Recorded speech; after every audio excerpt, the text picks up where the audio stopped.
I know that you saw the title, and so that leads me to believe that you are definitely looking for that place that we are all trying to figure out the balance in life right now. And what is balance? Is there such thing of it as all? So I will guide you through that.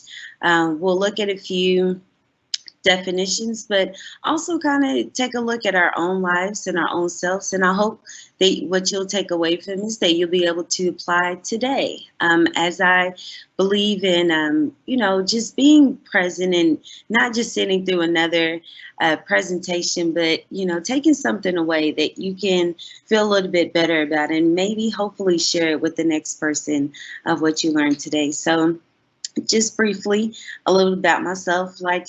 Kristen has mentioned that I am a wellness connector here at the UK Health Corps. And if you haven't heard about us, we are a strong and mighty, small but mighty team here on campus. And we are helping those who are in quarantine or isolation during this COVID-19 pandemic to ensure that they have all the resources that they need. It is very fulfilling to help guide someone through, questions of quarantine, questions of what is isolation, what is the difference between the two, how many days do I have to isolate, and just guide them through that. We also assist with sharing resources to just make that 10 to 14 day period where your life is literally on hold just that much more smoother.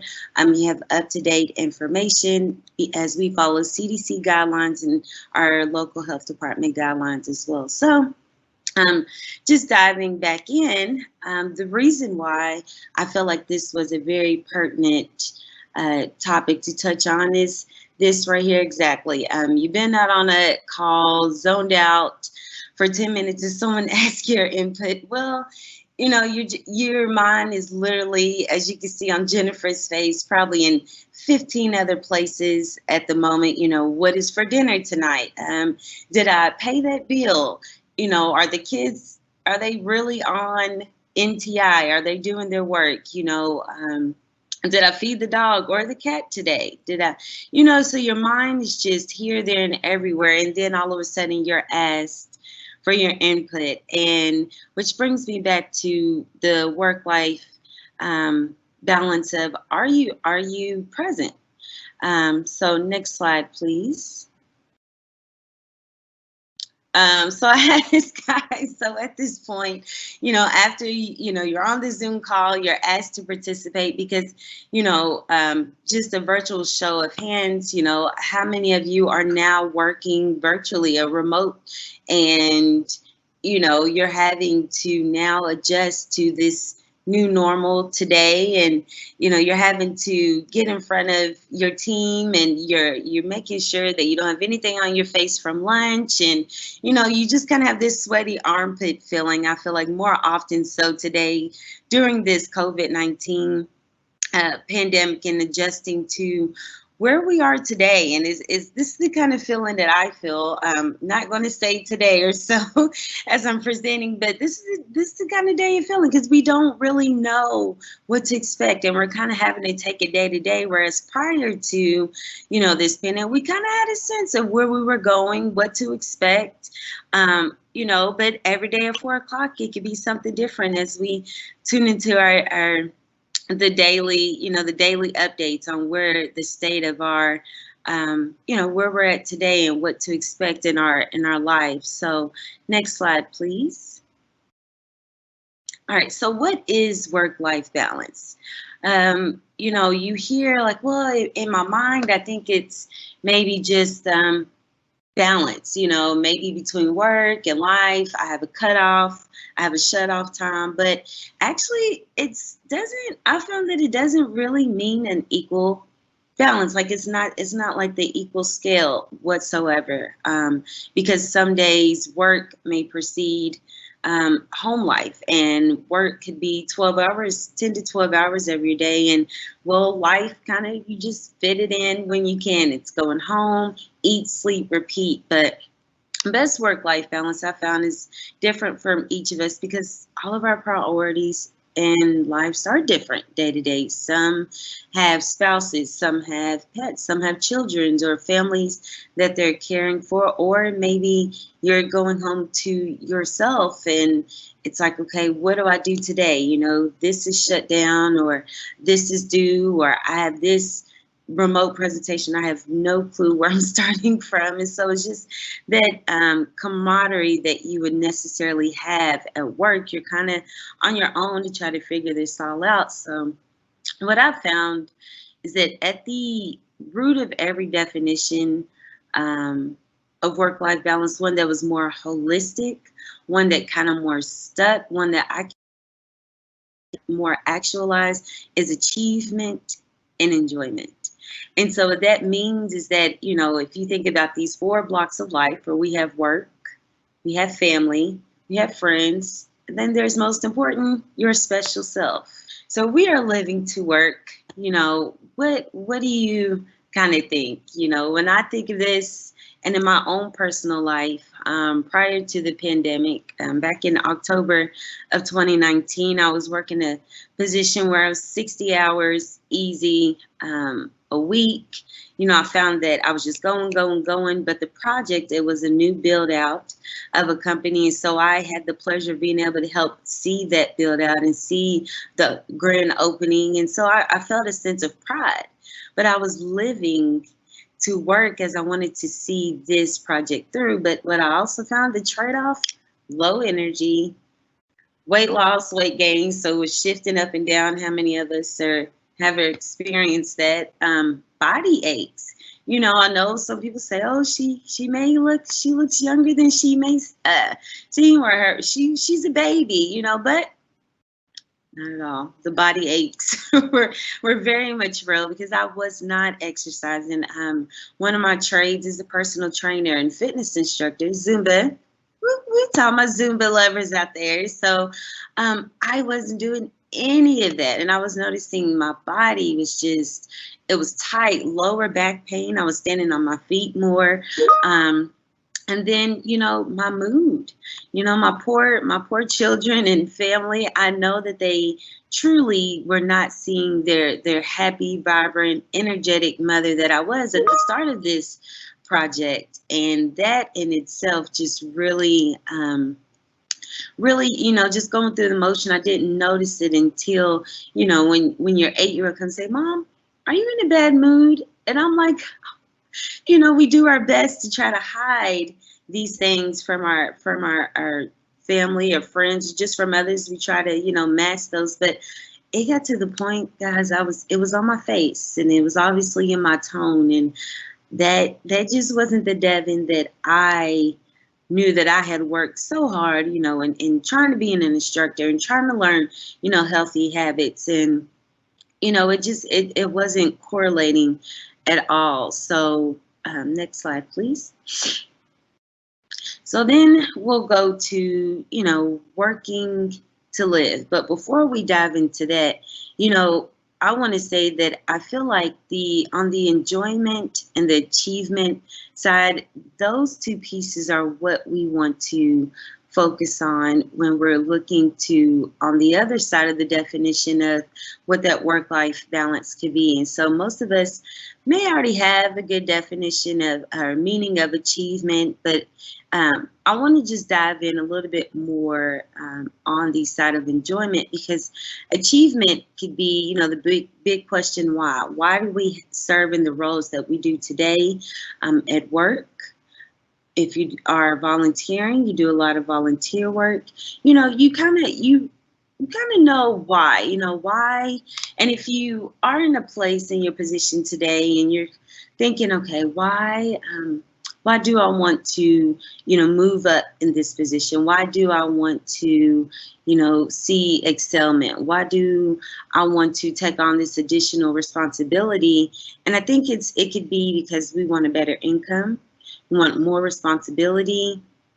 We want to just spread our wings a little bit more and use those, use those skills and talents, or maybe you just earned a new certification and you really want to apply that to your job today. So that is the achievement. I think we can all say that we kind of know our whys and we're daily, and it's daily evolving. Um, but going back to the working to live, what does that look like? I feel it looks like pride. You're very prideful in what you're doing and in serving in your role today. You take that sense of pride in showing up every day and just giving your best self. You're present. You have a better focus, on the end goal. There's a happiness, and it's not just a ha ha and happiness. It's real, genuine happiness. Like you enjoy, the space that you're in. You're enjoying, where you see your position is going, whether you are new to your position or you are near retirement. You are really rooted into what role you're in, and there's little many victories that you're celebrating along the way. There's love. You're not just going through the motions. You have a genuine love for what you're doing, but that also translates to whether you're on the phone. I know as a wellness connector, we take a lot of calls on a daily basis, and some of the best feedback that we've ever, and compliments that we receive from faculty, staff, or students, if you've ever had to work with the health corps, is that we want the receiver to feel like NC and feel our smiles on the other end of that phone call. And it gives me such pride and satisfaction when I have someone I'm speaking with and they're very concerned. They don't know how to fill out certain paperwork, emergency paid leave. They're trying to navigate groceries or prescriptions, or they're just wanting to know what is the most up-to-date information from the CDC regarding COVID and what to expect, and just being able to help them and be that bridge for them and giving that information. I have a sense of joy and knowing that they're, when they say thank you, I'm so glad that I called in. I'm so glad that you were able to help with my questions. I feel much better. I can get through this isolation and quarantine because now I know what to expect and I have the answers that I needed. So getting back to working to live and that enjoyment is that you're also rested. We know that we need the 8 hours, and we know that, sometimes just shutting down at night is difficult. But, getting back to just setting that sleep, setting that schedule. One of the exercises I challenge you to do today is maybe get an app on your phone and track how much sleep. And I know that there's certain smartphone apps where you can actually see how much of, the different type of sleeps that you're getting, the REM sleep. Just focus on being rested. You do no one any good running on fumes. And we can have all the Starbucks, Heinz Brothers, Dunkin' Donuts, coffee, but just feeling rested, especially during this time where things are changing day to day. At least you can count on getting that needed amount of sleep, which will also lead to better focus the next day. As we are trying to navigate what that balance is looking like in our lives, having that rested, the rested feeling leads to better focus. If anything, you can show up to serve your role with a better focus and knowing that, I am here, I am present, I am needed in my role. So let me do my very best to just stay focused. I know that we have social media apps on our phone, notifications. I even challenge you to maybe even turn off some of those notifications. Turn off those and maybe set a time where you go back and you check it. Another thing that we do in our office is taking wellness breaks. So we have a 15, as you know, at UK, if you're an employee, you're entitled to 2 15-minute breaks after working a certain time span. I think it's over 4 hours, but check with HR just to don't quote me, but I feel like that's what we've been going on. And we have a calendar reminder where, as a department, socially distanced, If the weather is well, we will get up for 15 minutes away from our desk and go outside. And whether it's a social distant walk or our wellness, we have someone who is in our office who may lead a guided meditation just outside. We've done just stretch breaks. We have another person in our office who is also a trainer, and he has led us through, a light workout just to get our bodies moving and the blood flowing. But most importantly, stepping away from the desk, stepping away from your workspace. Like literally, you owe it to yourself. So do not feel guilty for taking those 15-minute breaks. I promise you your work will be there when you come when you come back. And if you are working at home, definitely just shut the screen, get outside. If you have a balcony, just get some fresh air in your lungs. But you owe it to yourself because you're present, you're showing up, you're giving your best self, and that's exactly what you deserve. Next slide, please. So why does this even matter? Why do we do this? Why do we want to learn how to find that balance? And I would say we want to learn why because we want to be better. I feel like every day we want to strive to be better. But sometimes a little negative Nancy mindset can say, well, I'm not this, I'm not that, I haven't done this. But I challenge you in your journey to find a sense of balance is know that you really already have it. It's really all within you. You already have it. You have your why. You are showing up every day to serve in your role. You're getting that achievement piece. You're getting that, but now let's switch it around and get that enjoyment. And let's take a little bit more time to embrace each day and a sense of gratefulness. I love this time of year because I just think that the spirit is just on high. In a time where we are more remote, we're more virtual, I think it's even more and gives us an ability to connect. So as you're going through your day, I challenge you, 20 minutes on your way home to do something just for yourself. I know restaurants are closing down, but support local and maybe treat yourself to a nice, healthy dinner or lunch. Try something new. When you get home, maybe before you walk into the door, think about whether you want to focus on achieving or whether you want to focus on achieving or enjoying at home. What do you want to do? Do you want to just achieve that stack of laundry that's been sitting there? Or do you want to just pour yourself a nice glass of wine or maybe make yourself a mocktail and just sit down and just exhale, and know that you pat yourself on the back that, you've done well today. You showed up today. You were present today and you showed up to participate in the UK Women Next conference, because what we are here to do is to break down those barriers of, what has been stopping you from fulfilling your most happiest self and achieving that enjoyment out of life, but also taking away some tidbits so that you can take actionable steps today to achieve the fulfillment in life. Next slide, please. And so just briefly, I just want to let you know that workers set aside 67% of their day for personal time in Europe versus the United States sets a time a measly 60%, less than 6% on average. So I challenge you to change that. Let's do something different. Let's do that for us today. I've given you a few challenges on what to do on your way home and once you get home. And so I just want to thank you guys.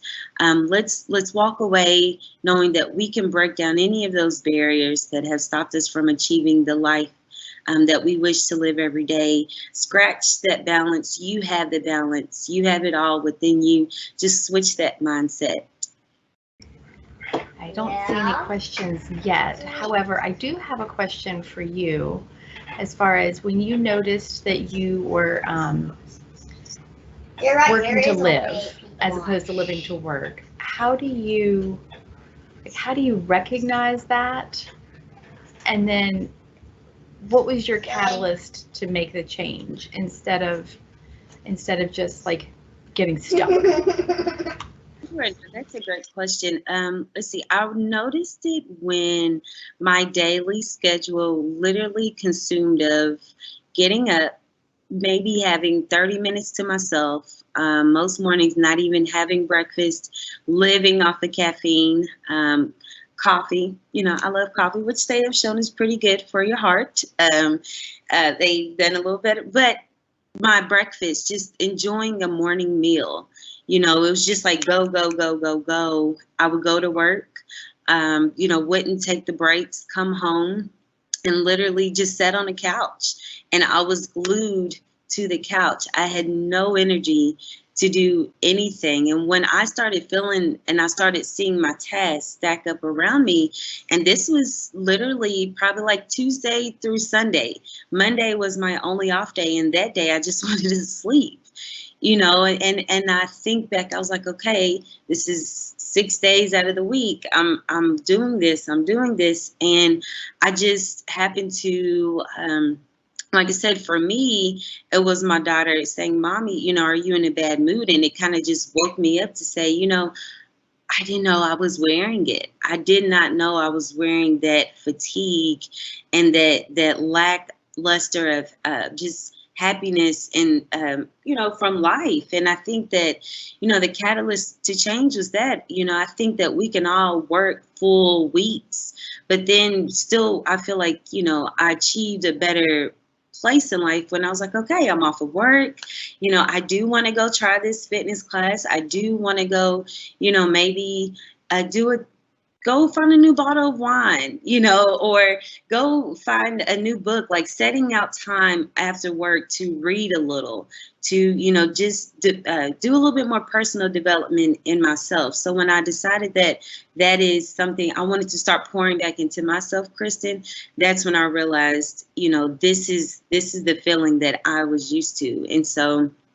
And I ended up having to get out of that. So that role ended, and I knew that it was time to seek a different a position. And so I fell into my new role. But I think it's just taking those actionable steps when you realize that your day to day is literally work, sleep, eat, repeat. And we're more than that. Our lives are more vibrant than that. That is so true. Thank you so much for that insight into how you made that change. We have received a couple questions. The first is, do you have any advice on working with groups under a supervisor that doesn't value work-life balance? This person's boss works 24/7 and she struggles to keep up with just her email communications sometimes. And that's a great question. I would say first and foremost, understand your HR rules for breaks that are allotted. If you don't know for yourself, ask someone in HR, because even though we respect our bosses that are workaholics, I'm sure they're very much driven to want to succeed or reach certain goals in your department. But as employees, if they want to get better productive efficiency from their team, is to allow and to really encourage those periods and to take those breaks. I will say I am very appreciative of our leadership who says, okay, 15-minute breaks, take those, take your lunch breaks, get away from your desk. So maybe you could be the beacon of change in your office, is to find out that information for those allotted breaks. And then bring that to them and say, okay, this is what HR says. We would like to honor this, because honestly, it's labor laws, it's work labor laws. So it's by law, you are entitled to breaks. And so that would be the first step, is to understand what that law is and what your policy is on taking those breaks. Excellent insight. And we have received several questions, and I'm sorry that we're running so short on time and actually a little bit over. I'd like to ask one more on behalf of Julia. She says, what is the best way to shake the feeling that you have to jump into working as soon as something comes up? I've worked 72 hours a week since I was 21, now 25, and I'm slowly trying to get my life back from work, cut down to 45 to 48 hours, but still way too work focused. For sure. Julia, go you girl. I'm patting you on the back right now. I applaud your work ethic and just wanting to really make a difference in the work that you're doing. And it seems like you're very dedicated to your role. But I challenge you to be dedicated to you. And one exercise that I tell people to do is write out your schedule from the time you wake up, if it's 5 a.m. to the time you shut down, if it's midnight for us night owls. But, write it out. If you're an Excel sheet person, put every single time slot in its own block and put your schedule in front of you.